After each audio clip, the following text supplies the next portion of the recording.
Video खासकर उन लोगों के लिए होने वाली है जो कि भाई अभी आने वाले समय में अपनी खुद की किराना दुकान की शुरुआत करने वाले हैं या फिर वो अपनी खुद की किराना दुकान की शुरुआत करने का सोच रहे हैं। भाई आज की इस वीडियो में मैं आपको पूरी जानकारी देने वाला हूं कि किराना दुकान खोलते समय आपको किस बातों का ध्यान रखना है, किराना दुकान की शुरुआत कैसे करनी है, किराना दुकान में सामान कहां से लाना है, किराना दुकान में किस तरीके का सामान को हमें रखना है, किराना दुकान का फर्नीचर कैसा होना चाहिए, इन सभी चीजों की जानकारी आपको आज के वीडियो में मिलने वाली है। तो चलिए वीडियो को शुरू करते हैं। लेकिन अगर आपने वीडियो को अब तक लाइक नहीं किया है तो लाइक कर दीजिएगा और ऐसी और वीडियोस को देखने के लिए वीडियो को लाइक करके चैनल को सब्सक्राइब भी जरूर कर दीजिएगा। और भाई अगर आप सब्सक्राइब नहीं करते हो तो हो सकता है आपको इस तरीके की वीडियो दोबारा देखने को ही ना मिले। तो चलिए वीडियो को शुरू करते हैं। तो भाई आज की इस वीडियो में मैं आपको 8 ऐसी चीजें बताने वाला हूं जिनकी व्यवस्था आपको किराना दुकान शुरू करने से पहले ही कर लेनी है। जिसमें से कि भाई सबसे पहली चीज आती है कि आप अगर अपनी किराना दुकान की शुरुआत करने वाले हो तो आप भाई कहां करोगे। आपके पास दो रास्ते होंगे, या तो आप किसी किराए पे कि मतलब किसी की दुकान आप किराए पे ले लो, या फिर आपकी अगर खुद की दुकान है तो उसमें बहुत ही ज्यादा अच्छी बात है। और भाई मैं आपको यही रिकमेंड करूंगा कि अगर आपकी खुद की दुकान है ना तब भी आप किराना दुकान शुरू करो। आज के टाइम का जो इतना ज्यादा कॉम्पिटिशन है ना, इस टाइप के कॉम्पिटिशन में मतलब अगर आप किराए पे दुकान लेकर के अगर आप दुकान चला रहे हो, आपको लगता है कि मैं चला ले जाऊंगा दुकान तब तो ठीक है, वरना भाई मेरा तो यही कहना है कि आपकी अगर खुद की दुकान है तभी आप कंपटीशन वाले मार्केट में एडजस्ट कर पाओगे भी किराना जैसे दुकान में। क्योंकि भाई किराना दुकान एक ऐसा बिजनेस है ना जो पहले ही बताया था कि जिसको भी मतलब अपनी खुद की दुकान शुरू करने की होती है वो यही सोच लेता है कि चलो किराना दुकान की शुरुआत कर लें, वरना आप कोशिश यही रखिए कि दुकान आपकी खुद की हो। उसके बाद दूसरी चीज है कि आपकी दुकान किस जगह पे होनी चाहिए। देखो भाई जगह मतलब लोकेशन, आपको अपनी दुकान किस लोकेशन किस एरिया में शुरू करनी है। जैसे कि आप अपने मोहल्ले में ही दुकान शुरू करने वाले हो तो आपके मोहल्ले में कोई आसपास कोई दुकान होनी नहीं चाहिए, या फिर अगर है तो थोड़ी दूरी पे होनी चाहिए। या फिर अब आप अपनी दुकान शुरू करने वाले हो तो आपको अपनी दुकान अगर जैसे मान लीजिए आपके मोहल्ले में पहले से ही दुकान है तो आपको उनसे थोड़ी दूरी पे अपनी दुकान की शुरुआत करनी है। या फिर आप किसी बाजार वाले एरिया में या फिर किसी मार्केट वाले एरिया में या फिर मतलब ऐसे जगह पे आप दुकान खोलिए जैसे कि मान लीजिए कि मतलब आप किसी सोसाइटी के मेन गेट के पास दुकान खोले हो, ठीक है, जहां से सोसाइटी के सारे मेंबर्स का आना जाना रहता है, तो उस जगह पे आपकी दुकान काफी अच्छी चल सकती है। ऐसा नहीं है कि किराना दुकान हर जगह पे चल जाएगी। किराना दुकान ऐसी ही जगह पे चलती है जहां पे लोगों का आना जाना परमानेंट लगा रहता होगा, ऐसे ही जगहों पे किराना दुकान ज्यादा अच्छे से चल पाती है। भाई तीसरे नंबर पर आता है, मान लीजिए आपको दुकान भी मिल गई, अच्छी जगह भी मिल गई, अब दुकान शुरू करोगे तो आप दुकान में सबसे पहले क्या करवाओगे। दुकान में बिजली नहीं होगा यानी कि इलेक्ट्रिसिटी नहीं होगी तो इलेक्ट्रिसिटी लगवाओगे। उसके बाद दुकान में फर्नीचर लगवाओगे। तो देखो भाई अगर आपकी दुकान थोड़ी बड़े एरिया में है क्योंकि 8x8 के साइज में है या फिर 10x10 के साइज में है तब आप उस कंडीशन में आप अपने दुकान में लकड़ी का वाला फर्नीचर लगवा सकते हो, ठीक है। वरना जो भाई आज के टाइम में जो ट्रेंडिंग वाला फर्नीचर चल रहा है आप चाहो तो वो भी लगवा सकते हो। भाई मैं आपको यही रिकमेंड करूंगा, दुकान आपको अगर छोटी साइज की मिली हुई है, ठीक है, तब आप लकड़ी वाला फर्नीचर भी उसमें लगवा सकते हो। सामान कहां से लोगे। किराना दुकान के सामान लेने के लिए आपके पास दो तरीके होंगे। शुरुआत में मैं आपको बता रहा हूं, ठीक है, अभी तो आप मान लीजिए नए हो किराना दुकानदारी में, मतलब किराना दुकान का बिजनेस में अभी आप नए हो तो आपको उतनी अच्छी से जानकारी नहीं होगी, ठीक है। इसलिए आप अगर शुरुआत में सामान ले रहे हो तो अगर आपके कोई जानने वाला है जो कि भाई आप को सही जानकारी दे रहा है कि हाँ इस मटेरियल का ये डिस्ट्रीब्यूटर है, इस मटेरियल का ये डिस्ट्रीब्यूटर है, तब तो आप उस पर विश्वास करके सामान ले सकते हो। लेकिन भाई मैं आपको यही रिकमेंड करूंगा, नए हो तो आपको होलसेलर से ही सारा सामान लेना चाहिए, ठीक है। ऐसा मैं आपको क्यों बोल रहा हूँ वो भी मैं अभी आपको बताऊंगा। देखो भाई अभी आप नए हो, ठीक है, कौन सा सामान कहाँ मिलता है, कितना सस्ता मिलता है, कितना महंगा मिलता है, इन चीज की कोई भी जानकारी नहीं है, ठीक है। और अगर जानकारी करना भी है तो भाई आपको इससे पहले ही करना होगा, या फिर आपका कोई जानने वाला होगा,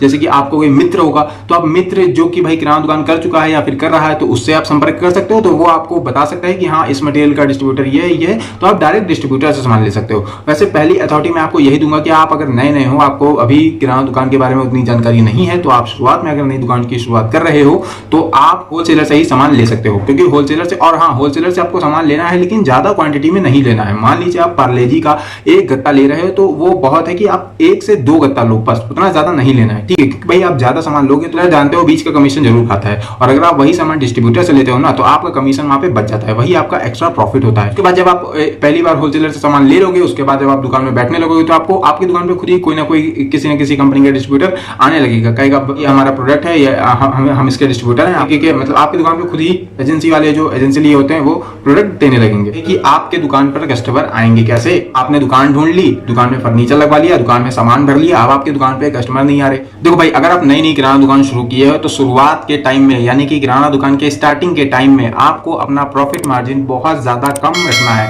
जैसे कि मैं आपको बता रहा हूँ कि मतलब एवरेज मैं आपको बता रहा हूँ कि एक रिफाइंड की 1 लीटर वाली पैकेट है वो बहुत है, या फिर 90 रुपए या ऐसे 94 रुपए या 95 रुपए में खरीद पड़ती है, ठीक है, दुकानदार को। तो उस टाइम क्या करना है, जब आप दुकान की शुरुआत की हो, ठीक है, आपको पता है कि वो जो एक पैकेट रिफाइंड का तेल है वो मुझे 90 रुपए से लेकर के ऐसे ही 94 या 93 रुपए के आसपास में खरीद पड़ता है, और उस पर एमआरपी पड़ी होती है 110 120। तो भैया आपको उसे बेचना पता है कितने में, या तो 100 रुपए में, या तो 99 रुपए में, या तो 98 रुपए में, ठीक है। मतलब कम से कम बेचना है, क्योंकि भाई आपकी दुकान एक नई दुकान है, शुरुआत हुई है अभी आपकी दुकान की, तो आपको जितना ही आप सामान को सस्ता बेचोगे ना, उतने ही आपकी दुकान से कस्टमर बनेंगे। और भाई यही वजह है कि अगर आप जब सस्ता सामान दोगे तो आपकी दुकान से कस्टमर बनेंगे। तो बनेगा मतलब है कि आपको अपने दुकान से कस्टमर जोड़ना है, और जोड़ने का भाई इससे अच्छा तरीका कुछ भी नहीं है। क्योंकि भाई ये चीज मैंने अपने दुकान के साथ खुद ट्राई किया है। तो कोई भी एक प्रोडक्ट है, उस पर 5 रुपए, 6 रुपए, 10 रुपए, 20 रुपए तक का मार्जिन था। उस सामान को मैंने सिर्फ मात्र, जैसे कि मान लीजिए रिफाइंड तेल मेरे को पड़ा है 94 रुपए में, तो मैंने उसे बेचा है 95 रुपए में। सिर्फ एक पैकेट पर 1 रुपए का मार्जिन लिया है। अब आप सोच लीजिए, मैं जब शुरुआत में दुकान खोला था तो मैं 94 रुपए का तेल मुझे खरीद पड़ा था, मैं उसे 95 में बेचा था, सिर्फ 1 रुपए का मार्जिन लेने के लिए, क्योंकि भाई मुझे कस्टमर बनाने थे शुरुआत के टाइम में। तो भैया अभी मेरी दुकान को लमसम 1 से 2 साल तक का हो चुका है, और भैया अब मैं मतलब उसी रिफाइंड तेल को 100 रुपए से लेकर के, मतलब 100 रुपए के अंदर ही में ही बेच रहा हूँ। जिस वजह से मैंने आपको बताया कि शुरुआत के टाइम में आपको अपना प्रॉफिट मार्जिन बहुत रखना है। और हाँ, अब आप सोच रहे होंगे कि यार शुरुआत के टाइम में मतलब कितने टाइम तक हम अपना प्रॉफिट मार्जिन बहुत कम रखेंगे। तो भाई शुरुआत के 3 से 4 या 5 महीने तक आपको अपना प्रॉफिट मार्जिन बहुत ज्यादा कम रखना है। उसके बाद जब आपकी किराना दुकान 5-6 महीने पुरानी हो जाती है, उसके बाद आप अपना प्रॉफिट मार्जिन बहुत धीरे धीरे करके बढ़ा सकते हो। ठीक है। उसके बाद भाई जो छठे नंबर का पॉइंट है कि भाई सारा सामान, ये चीज भाई वही ध्यान दे पाएगा जो दुकान पे सुबह से लेकर के शाम तक, यानी कि पूरे दिन बैठेगा।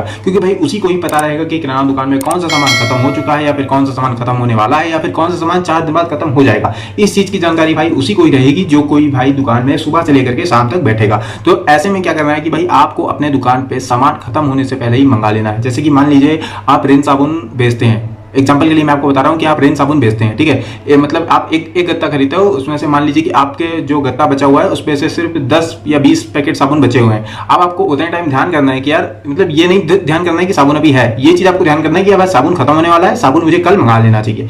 तो इसलिए आपको इस चीज का ध्यान जरूर रखना है कि आपकी दुकान पे कभी भी कोई भी सामान पूरे तरीके से खत्म ना हो। क्योंकि भाई अगर कोई ग्राहक आपकी दुकान पर आता है 8 सामान की लिस्ट लेकर के, मान लीजिए 8 सामान की लिस्ट वो लेकर के आया है, जिसमें से 5 सामान आपकी दुकान से मिल गया और 3 सामान आपकी दुकान से नहीं मिला, तो वो जाएगा किसी दूसरे दुकान पे सामान लेने के लिए, और वो दुकानदार उस ग्राहक को अपना ग्राहक बनाने के लिए उस 3 सामान को काफी ज्यादा कम रेट में दे देगा, जिस वजह से वो आपका कस्टमर टूट के दुकानदार का पक्का कस्टमर बन जाएगा। इस बात का ध्यान आपको जरूर रखना है। आपकी दुकान से कभी भी कोई भी सामान पूरी तरीके से खत्म ना हो। अगर वो खत्म होने भी वाला है तो उसके 1-2 दिन पहले ही उस सामान को आप मंगा के रख लीजिए। उसके बाद भाई जो 8वें नंबर का पॉइंट मैं आपको बताने वाला हूँ, ये एक मशीन है जिसको कि आपको किराना दुकान के शुरू करते टाइम ही खरीदना पड़ेगा। क्योंकि भाई ये है वजन करने वाली मशीन। अब मान लीजिए कोई आपकी दुकान पर ग्राहक आता है, आपसे कहता है कि मुझे 1 किलो दाल चाहिए, तो 1 किलो दाल देने के लिए आपको एक मशीन तो चाहिए होगी ना, जिसे भाई वेटिंग मशीन कहा जाता है। भाई मेरी दुकान गाँव में है तो भाई मुझे पता है कि उसको काटा कहते हैं। मैंने शुरुआत में वो वाली बांट रखने वाली मशीन, मतलब बांट रखने वाला, वो तौलने वाला मशीन लाया था, जो कि आप देख सकते हो अभी भी मेरे दुकान पे रखा हुआ है।